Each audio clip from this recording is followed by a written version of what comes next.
E aí, baby? Faz uma carinha bem lindinha. Muito bem. O que você tá achando lá, casa? Eu acho muito bonita e quando ela ficar pronta, eu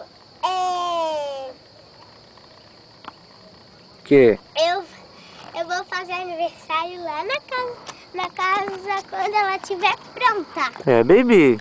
Aham. Tu acha que tá bem legal? Acho que tá o máximo a casa. O máximo? Aham. E é bem legal de morar aqui, né, fi? Aham. Tá filmando, pai? Não. Por quê? Tô tentando acertar, mas não consigo. Porque se estivesse filmando, o que tu faria?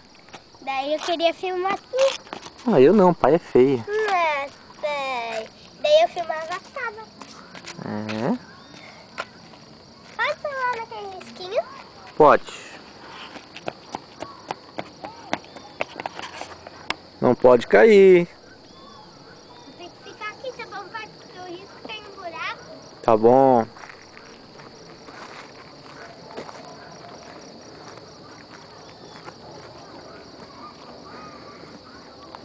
Perto demais, pai. Fica aí.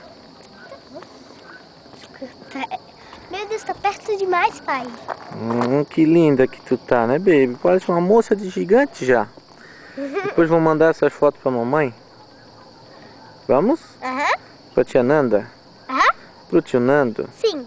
Pra Jujuca? Sim. Pra tia Jana? Sim. E esse sorriso lindo aí de quem que é? Ah, Do Papa. minha florzinha. Então vambora? Pai, Oi. posso pegar uma flor pra cheirar? Pode. Onde que eu vou achar agora? Ih, só tem mato. Mas um dia eu vi flor. Ele vai lá na frente.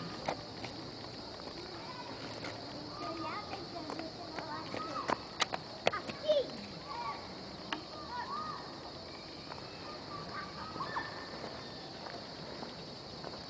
Deita. Muito cheirosa. Essa nocinha.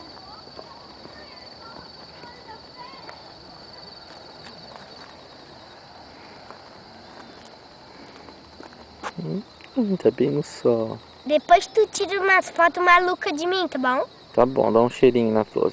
Então. Ai, coisinha. Agora vambora? Então Agora- sobe.